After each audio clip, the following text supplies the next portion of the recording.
A polling unit that has maybe 550 registered voters on election day, only 70 persons came out to vote. When you have an important journey you're going on, you don't have the time to throw a stone at every dog that barks. Yeah.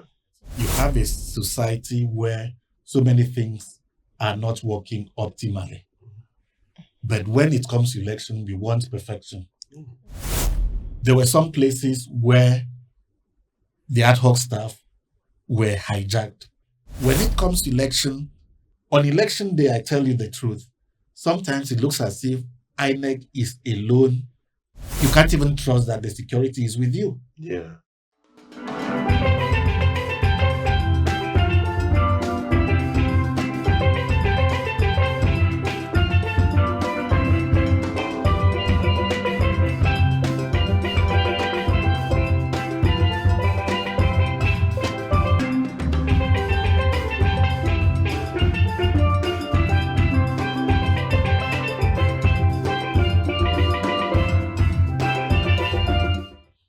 So, ensuring a safe civic space, ensuring that the right information is out there in the public, ensuring that life and properties are well secured in this dear country of ours is a collective effort of everybody. Especially at a time when it seems like misinformation and disinformation has eaten so deep into the fibers of our nation, especially during election period where people spread false or half-baked or even truths, and all of this is just to please their political and selfish interests. This will be the basis of our conversation today on the Fifth Estate Live. And of course, I am your own dearest host, Hope Williams. Okay, I have just said Hope Williams, and I know that I have two elders here that will roast me for bearing two English names. Roast you. So permit me to introduce my elders who have been questioning me as to why I am answering to English name. But before then, I want to ask you, are you also answering to English name like myself? What is your reason? Or do you have one English name and one native name? What is your reason? Or do you have two native names? So all of this will be part of our conversation. So to my elders and my guests on today's show, I have Mr. Obo Efanga. Obo. Okay, Mr. Obo Efanga. He is a lot of things. He is a lawyer. He is a civil society actor. He is a journalist, and of course, a resident electoral commissioner or election commissioner. That's right. I tend to always mix it when I ask the meaning, because INEC has election and this is electoral. Okay, he's a resident electoral commissioner, and I envy his brain actually, because how is one person a lot of things? He's not yet a doctor. That would be a lot. And then, of course, my own working encyclopedia, Mr. Odo Diego. Yes, Mr. Odo Diego is a pharmacist. He's a journalist. He's also a communication and media expert. Pharmacist. A writer. I underscore that one. I studied pharmacy. Don't call me pharmacist though, because at your own risk. Actually, at your risk, before you collect injection for eye. Yeah. No, not that bad. So to the conversation, before we go deeper into the whole media and election thing, I've always been asked. In fact, recently I was asked at an event a couple of days ago why I have Hope Williams as my name. And not Adesi. And not Adesi, a name I love so much. So majorly, it's because I don't see myself going through the stress of doing a name change and all.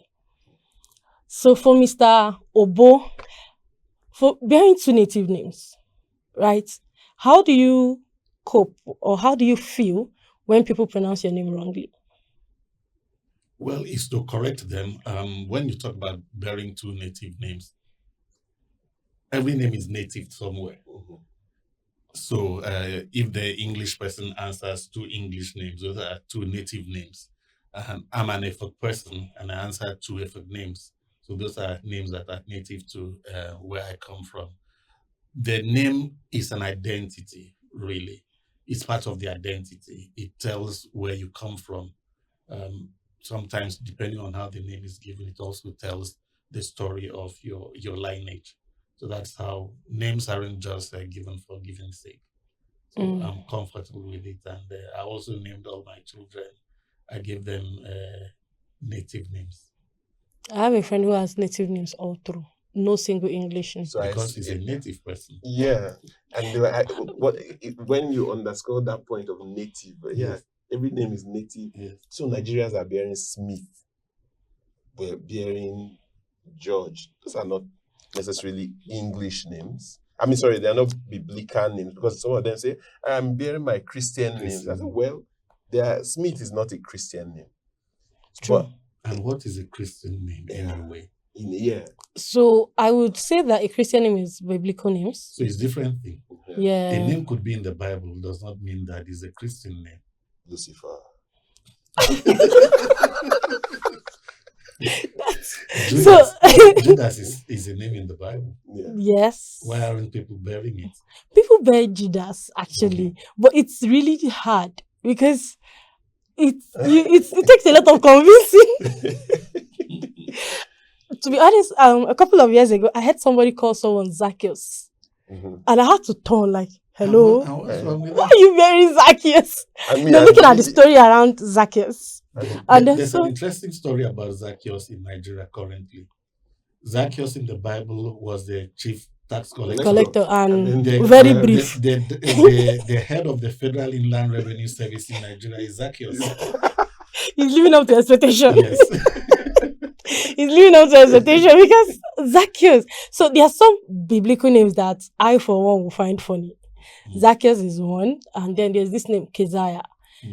So it's the reason I find Keziah funny is the way the Igbo society has interpreted Keziah as a name. So Keziah has a very wrong interpretation in the Igbo society.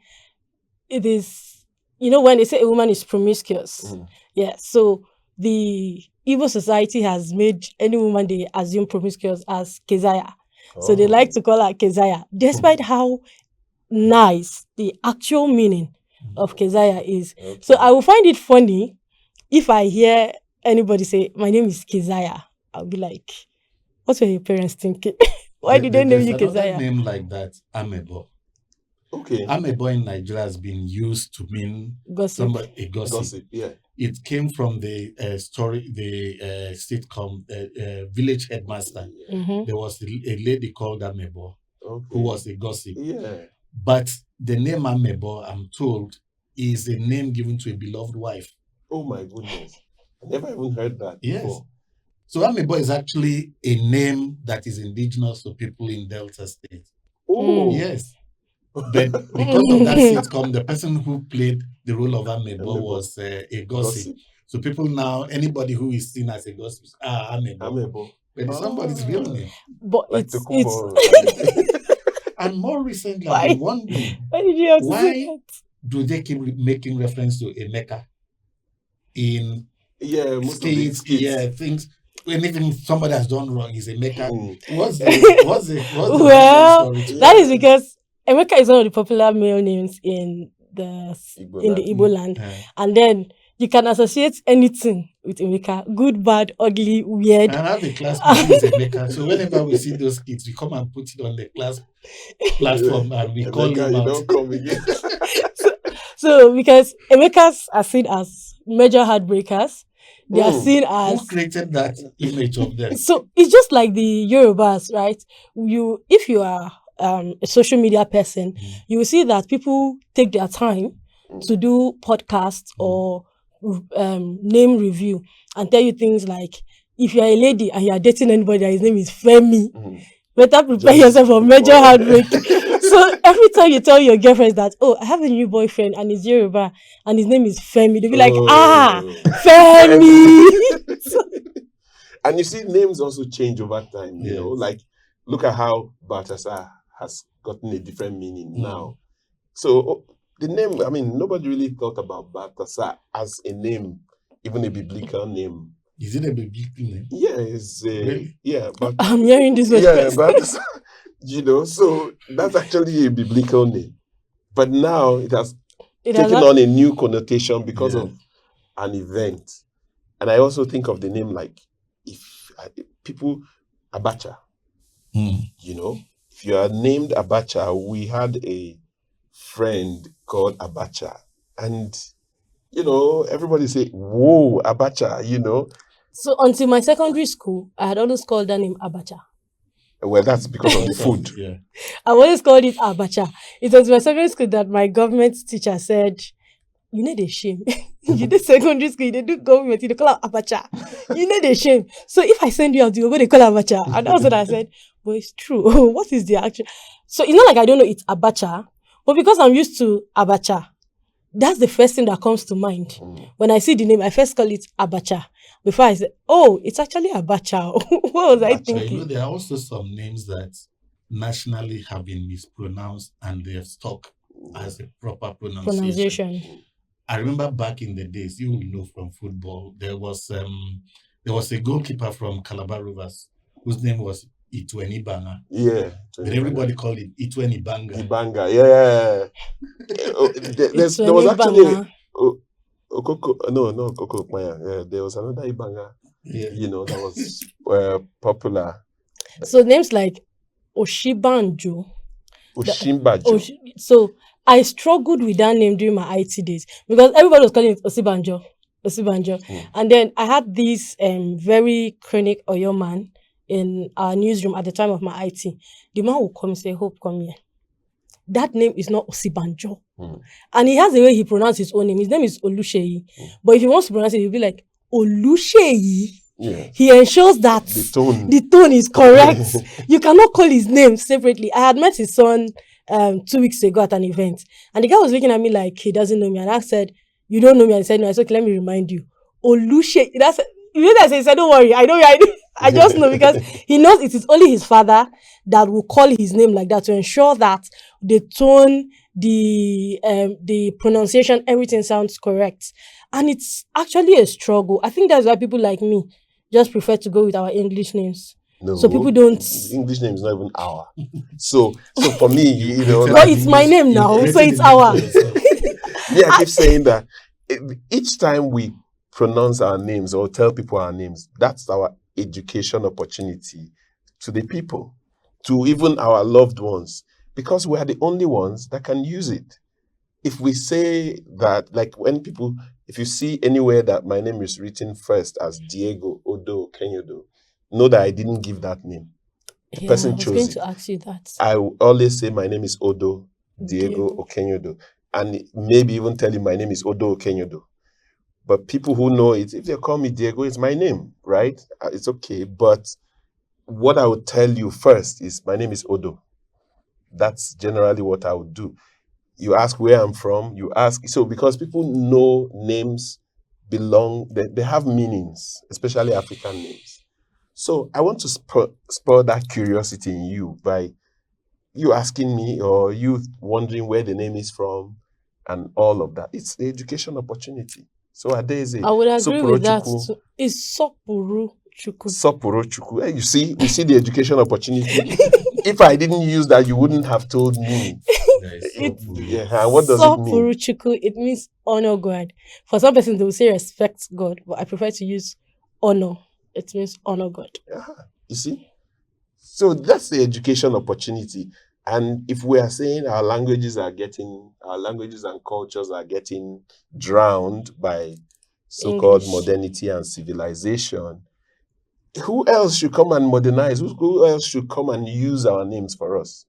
It's not the Chinese that will come use it for us. It's us. I would agree with you on that. Yeah. Mainly because over time, people will always ask me, if your name is Hope Williams, where are you from? So I find it, initially it was fun. You could come from anywhere in Nigeria. Yeah. So for me, it was fun initially, having them to guess like, oh, you are from Akwa Ibom, oh, you are from Edo, oh, you are from here or there.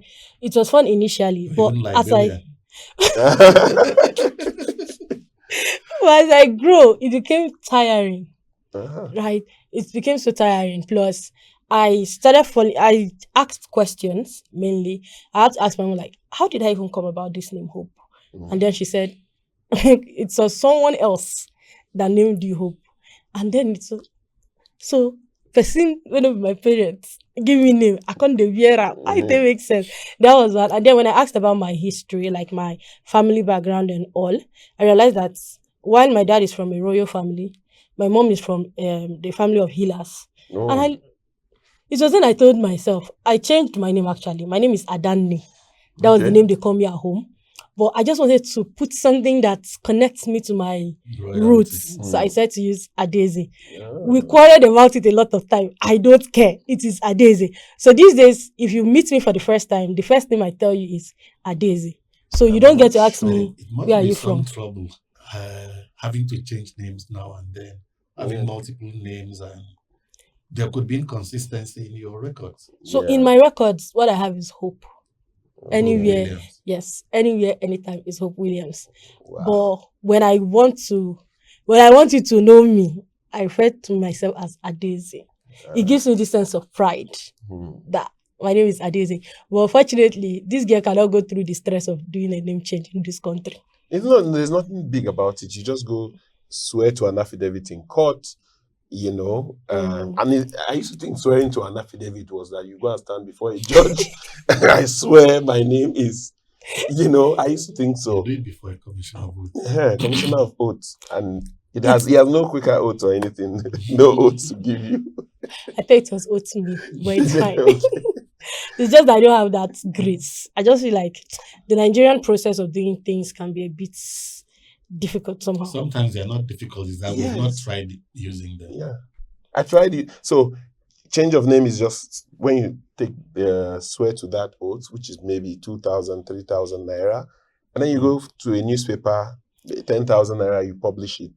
And I think Largely, there's you're done, isn't it? Yeah. it's supposed to be like 2 national dailies or just one. Two, most likely, it's fine. And then you can present that anywhere now because you say all former documents remain valid. Invalid. So Yeah. maybe you go for your NIN and change the NIN appropriately. So it's literally like 3 or 4 steps. I've seen a lot of those kind of problems with people when it comes to registration of voters. Mm. That's part of the problems we have, Mm. where people will use different names at different times and have multiple registrations. But when we run our test, we find out that it's the same fingerprint, and so we cancel all the registration. Ooh. Whoa. Oh, you have to cancel it. And because what happens is the person may have registered first, let's say, because this registration process started in 2010, 2011. So maybe in 2011, the person registered as Hope Williams, and in Abia State, for instance. And then in 2017, she was in Abuja and she registered as Sopru Chuku Williams. And so when we are processing that, we found out that the fingerprint matches with a Hope, Okay. and the date of birth may be different. Yeah. And we know that is the same person. So we cancel your new registration. And because the old one, you may have lost the card. So that means you don't have any registration with us that you can use because you don't have a card. Mm. Whoa. So these are part of the challenges voters would face during election And the period. point is, these people are usually told at the time they come for the registration. They explain to them. So talking about being told, right? So this is bringing us into the main conversation for today. Do you think it is right that people are told at the point of registration? How about citizen education and sensitization before the process, so people know beforehand? So if you start telling people now about them, when they come there, they will forget everything. Why do we tell people on the aircraft every time when they are seated what to do in the case of emergency? Because we want them to use it if it happens. If you tell everybody in the country what to do in an emergency in the aircraft, when they get there, they will forget. Okay. So, but this is an important one. Yes. Like if you if there are discrepancies, is it really the issue or the issue really is the human being. Why do you have to have multiple identities? Different reasons. I am married now, or it was not a name that was given. I mean, I realized it was given to me by one uncle or one. It's okay with the change of names. If you had born a different name and you want to change, you tell us. You don't need to register afresh. We'll pull up your old registration information and change it. Okay. But what many people do is they abandon that, now want to register with a new identity, forgetting that the real identity is a fingerprint that will bring out who the person is. Okay. And sometimes people also carry multiple dates of birth. Whoever is born more than on one day is born again. So you find people who have used different dates of birth and they've even forgotten what the dates of birth were.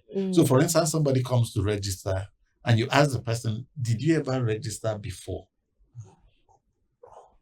Most of them will just say no. You say, no, I'm not saying if you have a card. I'm saying, did you register anytime from 2010 to date?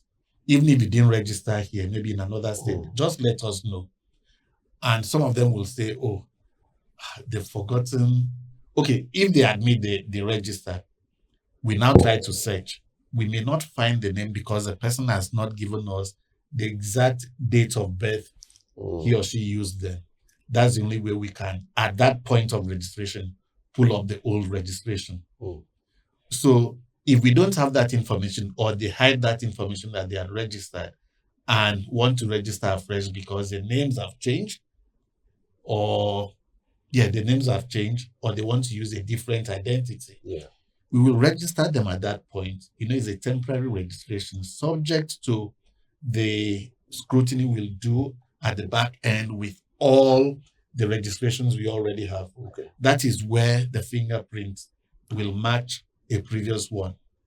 And we'll cancel that new registration because the assumption is that the old registration is still valid. But unfortunately, the person may have lost the card, forgotten about that. So when we now say the cards for the new registration are ready for pickup, the person turns up and we say, sorry, your registration was invalid. We have cancelled it. And they now complain. So sometimes when they are complaining at that time, they won't tell people the full story. They will say, INEC has refused to produce my card, or I registered, my name is not on the register. It's when you ask questions of them that they will now open up. So during registration period, when people are also coming to collect cards, and I go to the centers and I see people complaining, I'll call them. I said, okay, what happened? Say, I registered and they'll show you the temporary card we gave them or the receipt, the printout. They registered, but now we did not produce the card. I will now start asking questions. And then somebody say, yes, I registered that time, but that was long ago. How long ago? Maybe 2011, 2014. They registered, so they thought that one. I said, no, that is still there in the system. So your fingerprint match with the previous one. So we had to cancel this one. Can you remember the details of the other one? Your date of birth, for instance. So we can pull it up to produce a new one, and they may not remember what date of birth they use. But what, sometimes we've had this, I don't know whether excuse me, it's disinformation. When people say, there's a new registration about to commence, your old registration, if you don't register now, what? It's politicians that often do that. Now, this is the other part of the politics of it. A lot of politicians and many communities, they love it that the registration figures for the community is huge. Even if those people. So, the other problem is that from that 2010, 2011 registration to date, many people have died. People don't come out to tell us who has died in their community so that we'll remove the names there. Even if they want to, the majority of the people of the community will say, no, don't do that. It will reduce our voting strength. because they want to use that as basis for negotiation. Okay. So you have politicians who will say, look, in my community, in the polling unit in my community, we have X number of voters. So you have to treat us with respect. Talking about politicians trying to negotiate. But on election day, so a polling unit that has maybe 550 registered voters, on election day, only 70 persons came out to vote. Because many of those people may be late. Some of them are outside the country, and some of them may have transferred to other places. Okay. So they cannot come out to vote. Yeah. So this also questions the issue on misinformation and disinformation. Especially, let's look at last year's election. We had people complain about being disenfranchised by INEC. There were people who held protests saying INEC has refused to print their voters' card. INEC has disenfranchised them. They can no longer, exhibit their rights as citizens, the right to vote and be voted for. So this brings me back to my former question. I still feel that things like this should be pointed out, like at the registration point, since we know that the human mind, we are so occupied that we'll forget. So during last election, the registration process and all, I monitored some registration centers within the Buhari axis, and I realized that most of these staffs, those officials who are there, do not pass certain kind of information. For instance, if I have an official on ground who is telling people who had come to register that, see, if you know you have registered within so year to so year, don't stay on this queue. Come to this side. If you know you have complaints about this or that, come to this side. That way we realize that people do not go out there to spread the wrong information. Their grievances and their issues will be sorted at that point. I can tell you that happens, but there are people who just come there, they don't want to listen. Look, during the last registration, I was then the resident electoral commissioner in Rivers State. So the office there, the state office there, was one of the registration centers. So every morning when people come, we ask them at the gate, have you registered before? Because some of the things they needed to do for people who had registered before, they really didn't need to come to INEC office if they had a smartphone. Whatever they needed to do, they could have done from the comfort of their home. If it's to change their names, even to change the date of birth, we allow that.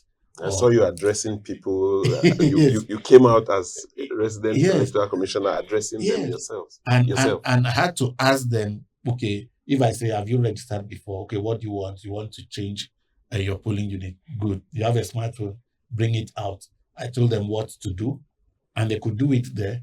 So there was a day I did that, and I now said, okay, you're going to do community service. You just stand here. There will be other people like you. Show them what to do. And they did it. They were very excited about that.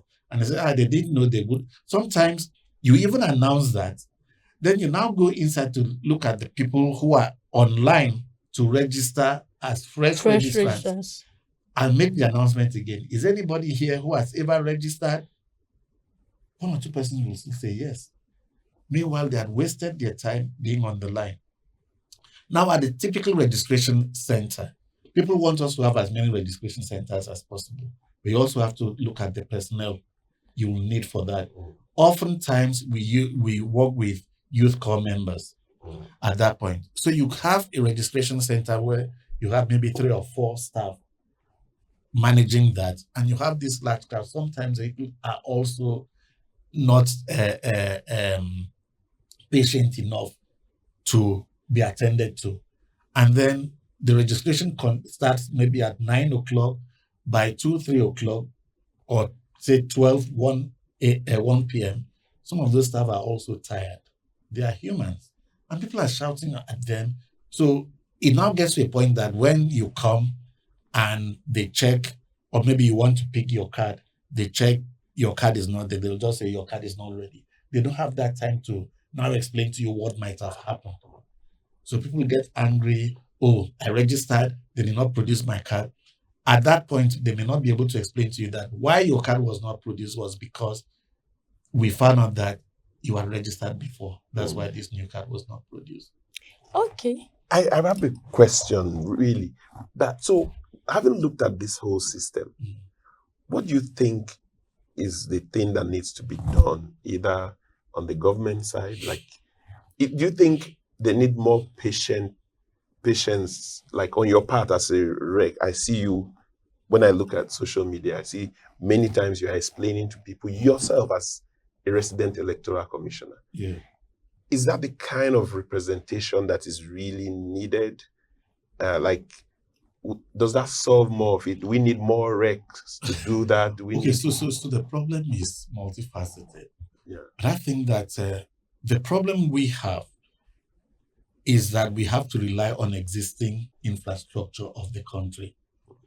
Ordinarily, you would expect that we have only one central registration of citizens, what we call the national identification number. That central registration will tell when somebody is qualified to have voters to vote, because it will show when the person turns 18. It would also show when the person can proceed to go and obtain driver's license. So you use one central registration for that. But when that wasn't in existence, recall when they started the national identification registration, they limited the registration to people 18 years and above. Okay, it's now that it's covered everyone. So I think it was in 2015. Yeah. So when you have, with time, you may not need to have what is called a voter's card.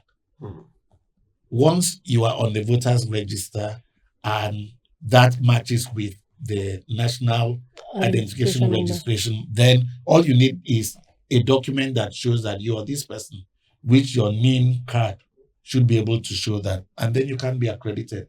But unfortunately for now, that can't happen, because the law, the Electoral Act, is specific that if you want to vote in an election, you must go to the polling unit and show your permanent voter's card before you can be accredited. So that's still in the law. So it needs to change. Yes. Okay, so we would go on a short break, and when we return, we'll continue with the conversation. And I am very sure you're enjoying this conversation. At least now you know. If you don't register before, and you can't go register fresh, and you don't give the right information, no come tell us, say, INEC no gree give you card. Now you don't carry plenty name, plenty date of birth, full all your documents, you can't know which one be which. And myself, I do wonder, why do you have so much date of birth and so much names? What do you take and do? Shana rice. Look, we know. Anyways, do well to like and share this video, and also leave a comment in the comment section.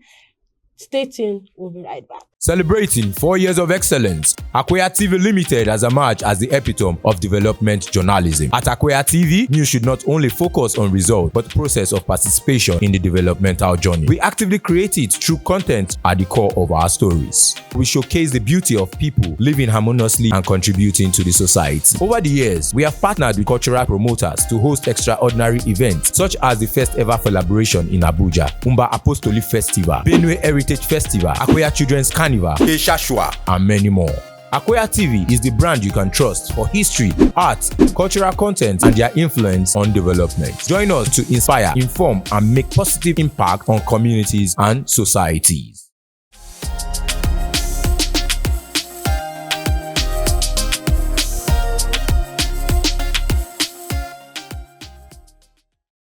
Thank you for staying tuned. If you're just joining, it is the Fifth Estate Live on Akweya TV, and I've been in the studio with two wonderful individuals, and it's been very educating. We have Mr. Obo Efanga. I am always careful when calling it. I don't want to make mistake. And he is one of the recs of INEC, and he has been giving us very educative information, especially you want to go and register for your voter's card. He has told us that within 2010 till date, if you have registered before, when you get to that registration center, tell them before you come back and tell us that INEC will give you card. So back to you again. Last year's election saw a lot of disinformation, misinformation, which I believe fueled the turnout of that electoral process. I feel it fueled the way the citizens saw the whole election thing, the aftermath, and all of that. So, as an actor with the civil society, and as a journalist, and also as a lawyer and an official of INEC, tell us, is there a way that there should have been a better synergy between these organizations, that's the media and the CSOs? Because I believe that they are the ones who have the burden to ensure that all these political narratives do not get into our civic space, to ensure safety and truth and accountability. So is it that there was lapses as at that time, and the better way they would have, had a stronger synergy to ensure a safe and well-informed civil space? Okay, thank you. Let me put it this way. The world we live in now is almost impossible for you to manage what information goes out, because anybody with a smartphone is a reporter, an editor, and a Or a publisher, publisher.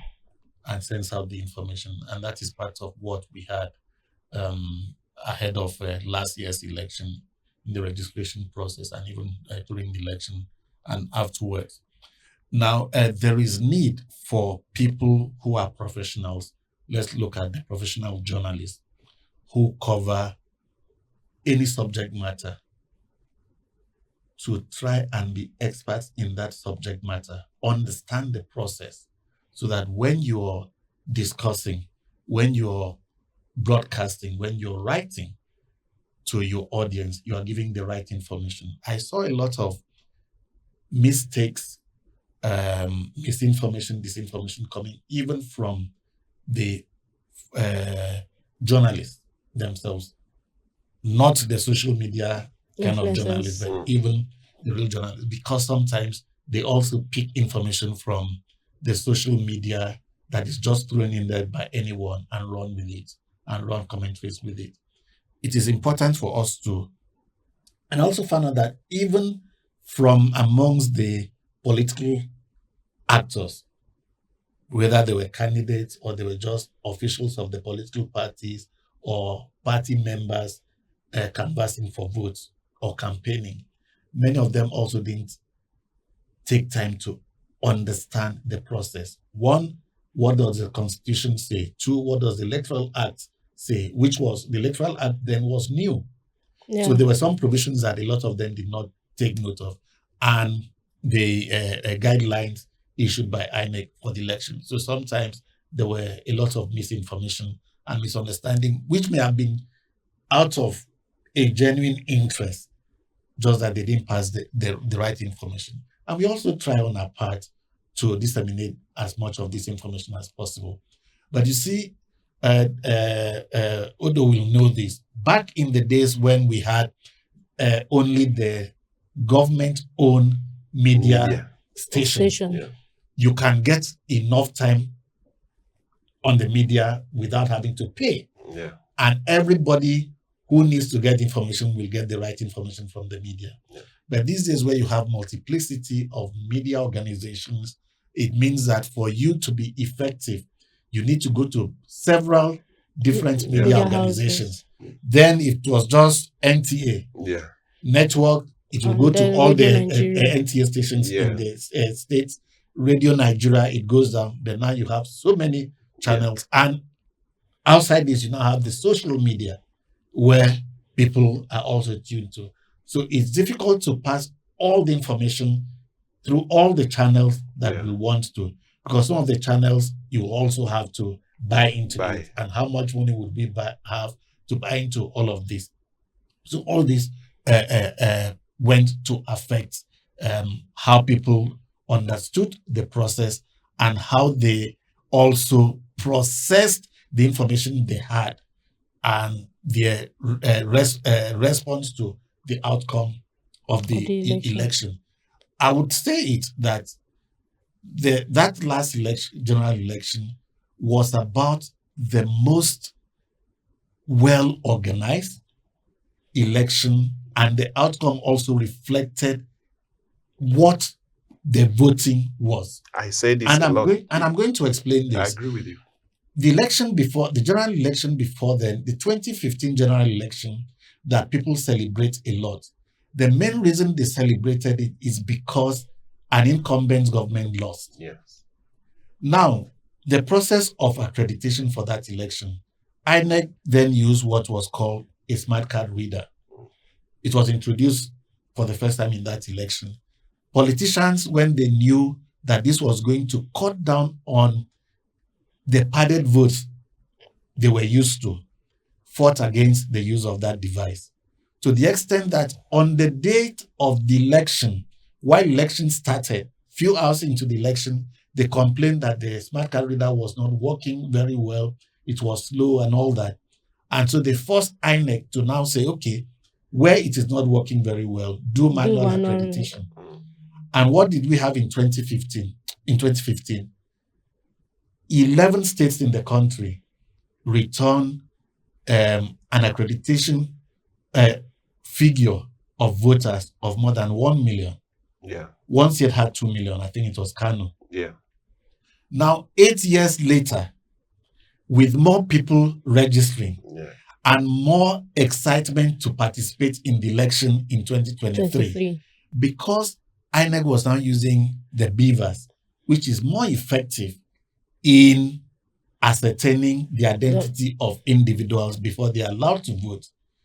We had only one state had up to 1 million accredited voters. That was Kano.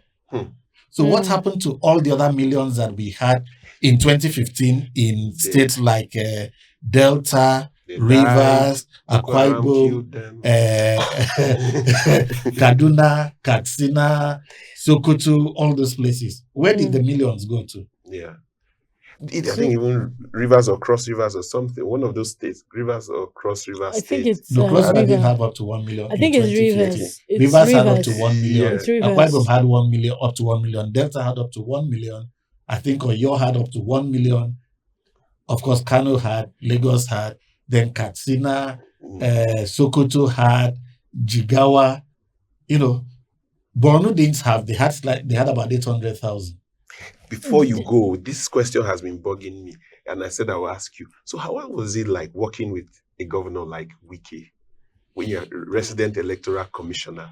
Well, I didn't work with him. I worked with INEC. I know. And I managed the affairs of INEC in the state where he was governor. Yeah. I've also managed affairs of INEC in other states with other governors. So what I tell people is that I focus on doing my work.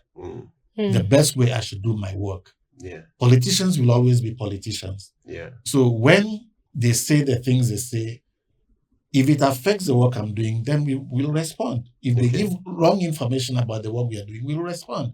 I remember one of those times in Rivers State when we started the continuous voter registration. The initial first few weeks, the local government chairman of Rivers State, 23 of them, they came to my office. First, they wrote that they want to come to the office to complain. So eventually they came to the office and they complained that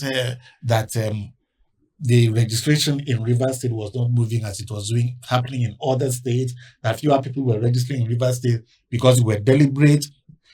The machines were not working, we did not have adequate machines. And I explained to them what was going on.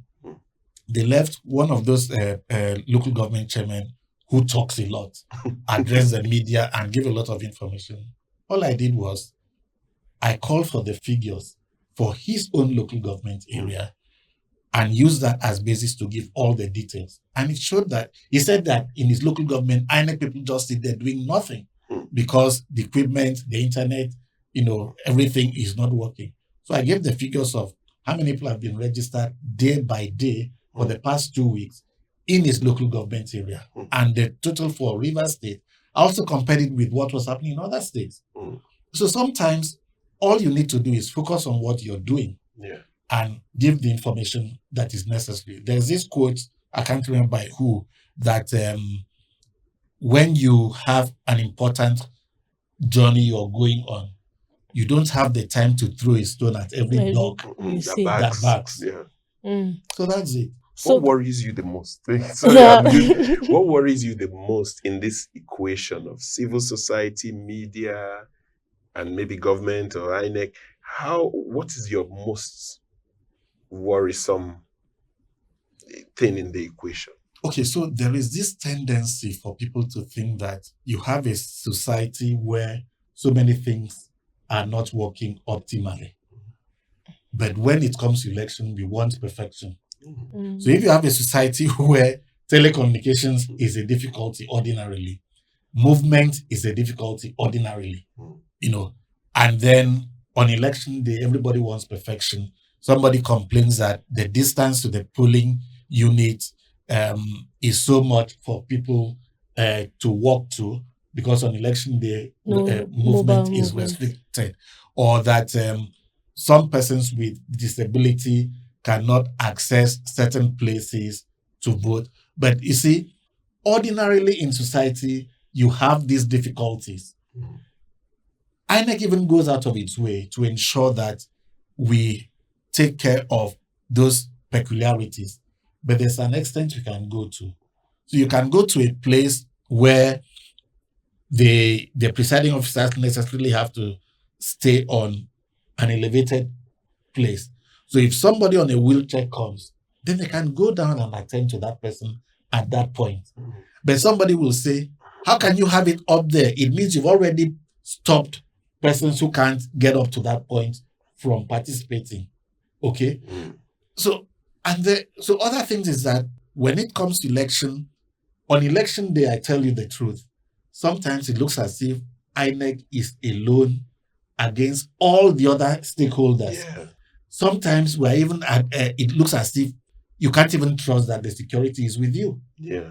Sometimes you can't even trust that the people you've sent to the field, the ad hoc staff, Yeah. who are the people who conduct the The election, election. that they will act with the highest sense of responsibilities. But you also know that some of them are also overwhelmed by the community people where they go to conduct the election. So you have a youth corps member who is conducting election in the community. This is not where the person comes from. And then people there want to pressure him or her to bypass Past certain the things. process. So at that point, the person may just, flow along with them. Just that if we get the information, then we know what to do with the results from that polling unit. In the last election I conducted last year, the governorship election in Bayelsa, there were some places where the ad hoc staff were hijacked by political interest in about three. I remember this one particularly in 3 registration areas, what we also call wards. Each ward has many polling units, as you know. So they just took them. They were going by the river, so where they just took them to a place, got all the materials from them, and started manipulating. What helped us was that in that election, we decided that the supervisory presiding officers will be INEC permanent staff. Okay. We did not take, ordinarily that position is open to civil servants in federal ministries and agencies. But because we knew that we had enough INEC staff across South who applied, we decided in Bayelsa that we will take only INEC staff from those places. So when those people were hijacked, the permanent INEC staff were able to send message to us that this is what had happened. So we knew that we were not expecting any result from the polling units in those 3 registration areas, even though they had manipulated and even filled the result sheet and uploaded it to the IREV. Wow. Yes. So if you go to the IREV, you'll still see those results that were sent that were not properly based on proper election. Okay. But when it came to collation, because we had that information, we rejected it at the local government collation. Okay. They did not form part of it. Okay, so this now informs a bugging question I've had over time. This is with respect to sex, right? This goes to show that there is a lot going on when it comes to electoral processes. Now, for state elections, that is with regards to the local government elections. In the last local government elections that happened across the nation, we realized that, for instance, in Abia State, out of 17 local governments, one political party won about 15 or 16. In Kano State, in Kaduna, in Rivers State, we see that either the ruling Whichever party party that the governor there wants wants will get takes all the over. states. So now this begs the question: is it that the state election commissioners there in all the states were not appointed by INEC, or they are giving in to the pressure by these politicians? So and this is a point we also need to make. There are 37 electoral commissions in Nigeria. Each state has its own state independent electoral commission, independent of anybody, including INEC. Yeah. And then you have the Independent National Electoral Commission, INEC. INEC conducts elections for position of president and vice president, governor and deputy governor, senator, House of Reps, Senate, House of Reps, and State House of Assembly. Oh, State House of Assembly. Yes. Okay. And then conducts the election for chairperson and councillors of Federal Capital Territory. Okay. Right? Every other local government election is conducted by the State Independent Electoral Commission, appointed by the governor of the state and approved by the House of Assembly of that state. So you can now question how independent those state independent electoral commissions are. We do not teleguide them. We do not supervise them. The only thing we share with them is the voters register. Okay. Every other thing, they do it by themselves. They do the accreditation by themselves, by whatever means. Unfortunately, no state has the BVAS, bimodal voter accreditation system device that INEC uses that makes sure that there is no way you can be accredited if you're not the owner of that identity. So a lot of times what they do there is manual accreditation. Oh, but INEC cannot loan it to them. You already give them the database. So No, why not? We can't give them this because we won't get them back in good shape. Maybe for the next election. It's not something we What if you, since we know how important it is, what if you made them buy it, but they're in your custody and they use it and return or something? No, we won't get there. Even before now, we were even giving them ballot boxes and we won't get them complete by the time, Wow. and cubicles. So we don't do that. Wow. So election is important. So each state should invest in it. They should vote for it every year, what they need to do. I really think that the same efforts that was put into INEC to making it actually independent should also be put into the state's electoral bodies, because yes, so civil society needs to sit up and look at that too. A lot of times we spend so much time looking at national, federal, and we leave it at that. So I was discussing with someone a couple of days ago, and I said it is high time we spread our energy. Like most times when we talk about the economy of the country, everybody's calling the president, the National Assembly, the House of Reps, and all of that. What happens to our state governors, the state commissioners? What happens to the local government chairman? And then the lady asked me a very funny question. She asked me, she said, "Who is your local government chairman?" And you don't know. I had to pick my phone. So, and that is actually a question that every Nigerian has to answer. Who is your local government chairman? Who is the councillor in your ward? Who is representing you? Because most of us don't know this. And every time we are shouting INEC, House of Reps, and Senate, President, and Vice President, but we don't even know those at the grassroots that we can easily access. And I think that is why it feels like these politicians can just throw caution to the wind and do as they like. Because it just doesn't make sense that one political party will win 15 out of 17 local governments. And that's even an exception. In all the other places, they won everything. 100%. And there are many reasons for that. One, the political parties that are in your position in the state already know that Is the governor's there's election. little they can do. So some of them don't even participate. True. Okay. So when you find there are, say, 18 political parties now. So when you go to a state, the party of the governor will be in the race. The major opposition party will not be in the race. And then those other parties that don't even have structures will claim to be in the race because they are just there to give credence to credibility to the process. And some of them are there for what they'll get from it. You know, at the very beginning of this show, I had said that achieving safe civic spaces, making sure that the right story, the right news is out there in the public, ensuring safety and security of life and properties. And in this case now that we just pointed out, ensuring that we have politicians or we have systems that can hold our politicians accountable is a joint effort. It is something that we all have to do together. So it is high time we all rise up to the occasion, and by doing so, find out who is your local government chairman. Let's start from there. When we begin to question some of their policies and activities, then maybe the governors and all the politicians that knows how to interfere in things they should not interfere in will now know that citizens have all risen up to the occasion of the day. And that is ensuring that Nigeria becomes better. It's been a wonderful time in the studio with Mr. Odo Diego and Mr. Obo. Odo Diego Okenyodo.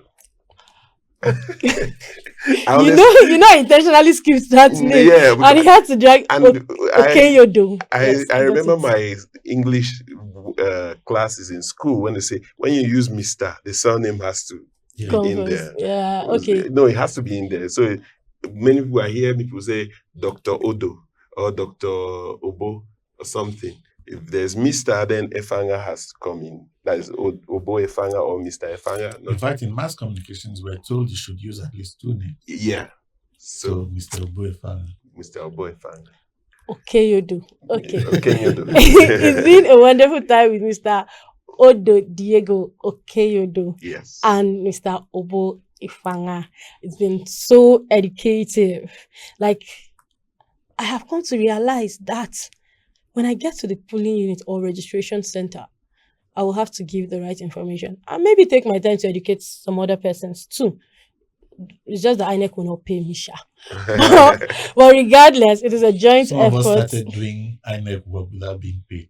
And not in this generation, though. And Me, I need money. honestly, it's another conversation for Yeah. how we understand the nation, patriotism, right? Yes. If we want to get paid for every civic duty or every national duty, we perform. we perform. And I'm not saying when you are appointed, but like just passing information across, the right information across.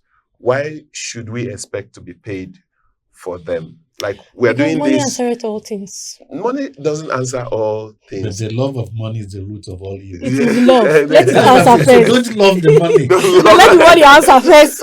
When it answer, we'll start talking about love. For some people to become like governor, they are spending 15 billion because they are having to pay each and every process. Like yes. if they have a volunteer to be their electoral Party agent. you pay that person. When that could have been a volunteer, a person who really loved the work you're doing. Yeah.